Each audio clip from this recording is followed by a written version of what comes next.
Thanks. That was awesome. Thanks so much. That's my first time doing it like that. How is it different than when you perform it with a full band? I mean, for you as a performer. There's like perks to doing it both ways. I really enjoy performing acoustically, but for me, I think like the funnest is doing it with the big band because that's how, I kind of imagined the song when I was writing it. Right. But yeah, getting to like break it down and doing it acoustic is always it's always interesting. I think I heard like a really long time ago, someone was telling me that the goal as a songwriter should always be to, even, when you're writing like, if you're writing super simple pop music, doesn't matter what it is, you should always be able to kind of like strip a song back and play it on piano or just guitar. And if it feels good, then it's like a good song. And, you shouldn't have to kind of rely on all of the little tricks. But the tricks are fun, so that's why I like them. Right. But it's always fun to kind of see if it works. And yeah, I like doing my acoustic. It feels good. And the words of the song. Yeah. Wait, hold on. I like to stick my tongue between your teeth. Well, can you talk? Let's talk about I had a that. visual when I heard that. Yeah. I started putting my own tongue between my own teeth because that's the only tongue I'm going to get between my teeth, probably. Right. If I went to Alex and said, tonight, I want you to put your tongue between my teeth. I just want to see what that's like. I would get a look like, what the F are you talking about? Yeah, I don't think it happens like intentionally. I think it's just something that happens, just How like... romantic. I'm now going to put my tongue between your teeth and you're going to enjoy it's it not sexually. Like a thing. It just happens, I think. No, it's like hot. Investigate that lyric. You're just like happen. It's happened. Yeah. Maybe I'm It's overthinking. not that deep, yeah. I'm overthinking. Now, the video of My, Mm-hmm. that first of all, it gives you a warning. It says you will have seizures when you watch this film. When you watch this. Right. So thanks for the warning. No worries. There's a lot of flashes. Mm-hmm. There's a lot of like sexy imagery going on, and you like flying with wind and crap. I mean, it's an intense video. Mm-hmm. Do you enjoy that part of what you do for a living, as they say? I mean, yeah, shooting that video, that was like one of the best nights of my life. Talk about it. What describe what it felt like and what you saw. Well, so I had written My in June of last year, and then immediately, like in the studio, I kind of had the vision of what I wanted the video to at least feel like. I didn't know specifics necessarily, but I just wanted this, like, the song has this like really cool energy, I think, that makes me want to like strut and dance like I used to when I would like close my door and lock it when I was a kid to like Madonna or something, and so I met Grant Singer, who's the director of the music video. We met at a party, and it was just like creatively we just hit it off so hard. And it's kind of rare that happens, that you meet someone that is just like you're so on the same page. And we just started having coffee, and then like I was in no rush at all. So we had a good few months to kind of like plan this video, and we were texting each other constantly, references back and forth, and what we liked. And I knew though that like, even though we had the dream team, like dream cinematographer, dream stylist, everything, dream director, and I was like there on set and everything. I arrived and I was like, I know that this video is not going to work unless I completely like commit to it. And it feels weird. It's like the first shot was it was a super wide shot in like the whole video kind of takes place in a warehouse. And so it was like, the first shot though, I didn't know why, but we had to do, it was like me standing all by myself in the middle of this huge warehouse. And then the crew was all behind the camera. So there's like 60 people kind of standing there, maybe a little bored, watching. And we start, and I'm like, take this big deep breath right before we start filming the first shot. And just, I'm like, okay, you're here. You've been dreaming about this video and this moment for a long time. And I think as well, not to get like too deep, but a lot of my life, I feel like I've sort of had to censor the way that I move or walk or talk, because when I was young, I didn't want people to think that I was gay. And so I had this moment where I was like, I have to throw all of that away right now and I have to just like let myself be in my body and move the way that I want to, and like feel like a Victoria's Secret model when I'm like striding up and down this warehouse. So at the end of the day, after a day of you just being honestly who you want to be and who you are, was that a relief? Was it a huge relief? Did you go off and like cry for a minute? I mean, that's got to be really, really emotionally moving. After the first shot, I was like on a high. I started getting brave. I started doing like little shoulder movements, and like I just got kind of crazy. And then the wind machine changes everything. Like, Well, I was going to ask, how You should many never leave wind the mach- house. Yeah, Mariah Carey, when she comes here, she brings her own wind machines. Right. So She I does. was wondering how many you had on set. it was just this one humongous fan. Yeah. And if you ever want to feel amazing, just put wind. Turn on your wind yourself. machine. Yeah. There's got to go to Amazon. They got to have wind machines. Yeah. But the video, the outcome is just great. But to hear how you were feeling going into it and what it means to you, it's going to make the video look Yeah. totally different. My. Make sure you watch it. Yeah. Watch please. it. By the way, if you're just turning us on, Troye Sivan is here. He just performed My. And you missed it? Oh, shame on you. Now, the good side. Yeah. Now, I guess you needed 2 songs to perform on Saturday Night Live. Yeah. So you're like, well, obviously, this is another song that's going to be on the upcoming album? Yes. Okay. And when's the album coming out? I have no idea. You Well, said why'd you were you say going to that? pull it out of me. I don't even know. So I don't know how you're going to do that. Well, don't you have a goal? Like, I know I have goals for sure. Yeah. I know when I would like for it to come out. But I mean, I'm still making little changes and stuff like that. Yeah. So it's not completely done yet. So you can make little changes for the next 50 years. right. No, yeah, but we were just saying before, I'm pretty okay with finishing songs. I get to a point where I'm like, okay, this is the full realization of the initial idea, and it's like time to stop. Right.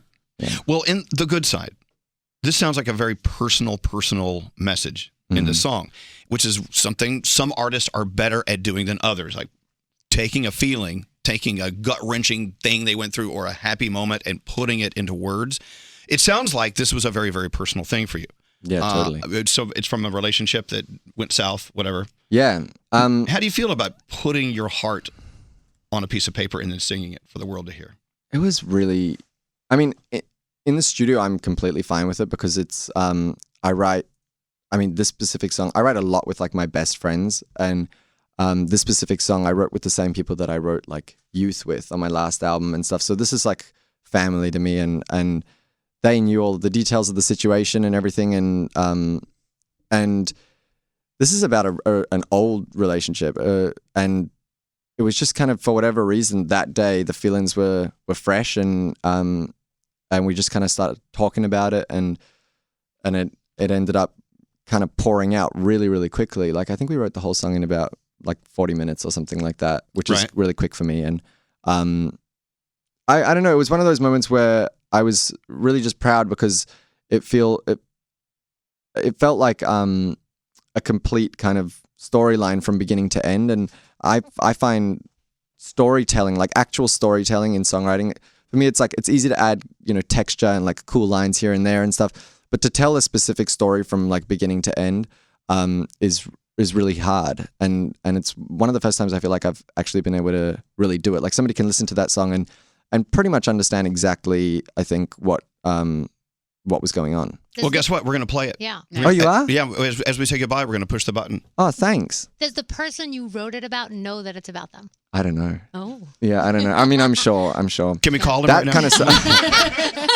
This would be really great for our ratings if we could Yeah. call your ex-boyfriend and tell him that That's we're about to nice. play a song for him. Maybe next time. You see, I would never do that. I just feel like, so sometimes when I hear honesty coming from an artist's words, I get a little embarrassed sometimes. Like, God, I don't know if I want to know that about you because those are private feelings. I feel like I'm opening your closet and looking into your own private room, and I don't know. Well, it's weird because we wrote Good Side like probably a year ago, just under a year ago, and it was about something that was already at that point a couple of years old. Right. So now that it just came out, I'm like, I go on my Twitter and I'm like seeing all this stuff about it, and I'm like, oh my God, this is like really, really weird. It feels super strange, and yeah, I'm not like, it just feels weird to kind of rehash everything now. Yeah. Well, I got a surprise for you. I hope this isn't a bad idea. Mm-hmm. He's here. I Come on knew in. you were going to say that. We I'm brought kidding. out Chris Pratt, your ex. Oh my God, I wish. Imagine.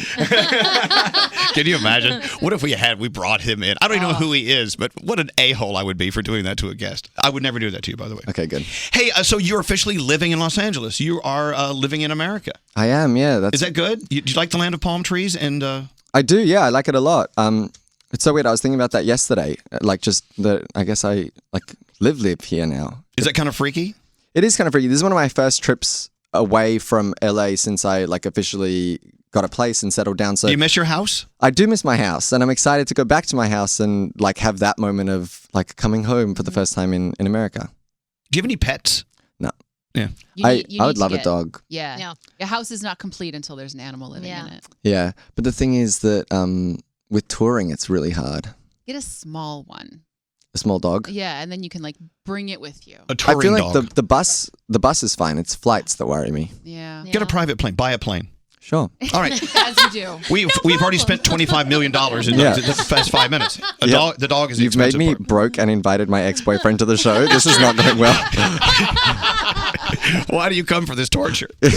So Karina and Jocko, they were playing with you when you did your My song a second ago. Where'd you meet them? Because how do you find musicians to work with you? Are they with you all the time, or just here in New York, or what? Yeah, when we're doing any promo or performances or anything like that, they're here and they're legends. I mean, like Karina has been in my band for a really long time, and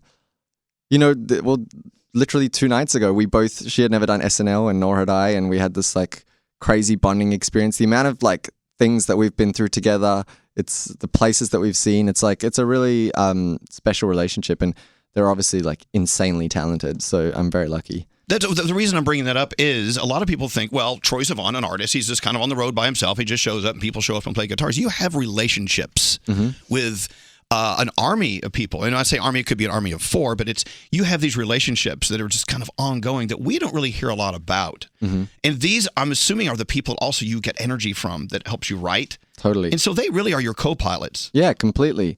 And then as well, like I'm really lucky with, I think I got really lucky in the beginning with the people that I kind of surrounded myself with.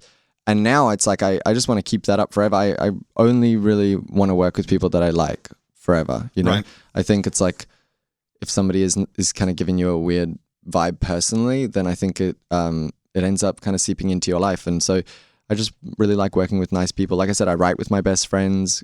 Grant, who directed the video, is now a really, really good mate, and like hang out with my managers in my spare time just for fun. And We need good mates. Yeah. I'm going to start using the word mate more. yeah, Yeah. It's Americans don't use the word mate enough, unless Yeah. it's like 2 animals having sex. right, fair enough. They're mate in the act of mating. Right. I don't know where that came from. Add that to the list of reasons you hate doing the show. Is that the show that talked about mating? Yeah, I don't want to do they that brought in one my again. ex-boyfriend, and it was just awful. Well, look, congratulations on just out of the chute with My. The video, of course, provocative and fantastic, but just to hear you singing this pared down version today was just really incredible. Thank you very much. I must say I prefer that, but who cares what I hear.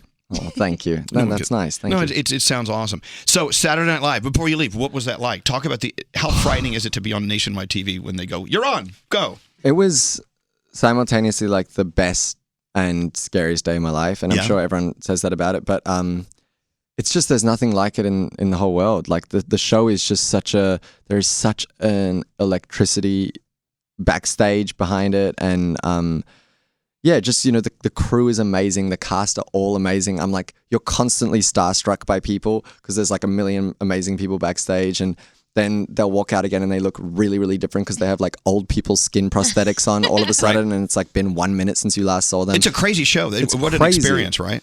And then as well, we had this really scary experience where I've been rehearsing for SNL for probably 2.5 weeks before I did it, and then and that was like every day. So I've done My and Good Side like 100 times each, and then I get to SNL. You rehearse on the Thursday, and so I sound checked, did it like 8 times on the stage there. Got to Saturday, did it in sound check twice. It was amazing. Then we do the dress rehearsal where they bring in the audience, Right. and our one keyboard just dies. Oh. No. And they're filming it, and there's a real crowd there, and it was just like, it was the scariest moment of my life. Well, that's why they Yeah. do that sound check. Right. Yeah. And no, but then to the thing catch your was, bad keyboard. then between that run through and the live show, there's like 2 hours.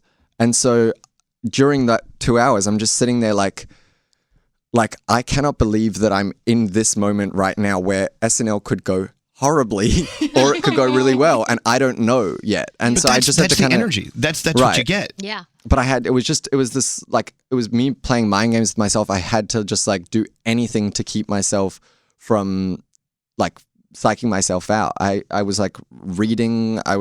We turned on the TV and turned it nice and loud so that like I was distracted kind of thing. And then in a weird turn of events, it actually, I think, made me a lot less nervous once I got up there because I was like, I've been through the worst. Like, I know how to handle it. If the keyboard goes out, I know exactly what to do. And my crew was like ready for it and everything. And the band was ready for it. And so we made it work and everything went down like perfectly. So I ran off with like the hugest smile on my face and ended up having, I think, a better time because of that. See? Nice. You scare yourself to death and you're like, oh, thank God. And I'll tell you, there's something about that building, because I do segments for Today's Show on NBC. There's something about time. It goes by so fast. Yeah. It's like when you got on stage to do your live performance on Saturday Night Live, it was as if, blip, and it's over. Yes. Isn't that weird? Well, the thing was, though, so I had, not to name drop, but I had asked, Alessia Cara has done SNL. And so we were talking, and I was asking her about, if she had any advice or anything like that. And she was like, it goes so fast. But I think that the sound issue made the whole day go real. Like all of a sudden that 40 minutes that I was like freaking out, I was like, okay, I am here. I am feeling this. I am present. It's like, it didn't like go by in a flash or anything like that. That was really a gift. Yeah, I think it was. Going out. I actually do think it was, yeah. And it only went out for like 5 seconds, but it like just completely made me alert and ready to like do whatever I had to do the best that I could, Yeah.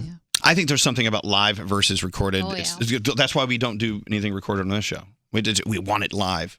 So when we fall on our faces, we take full credit for it. Totally. But you didn't. You were perfect. Thank you. Anyway, Troye Sivan, My, of course, the single. I'm about to play The Good Side.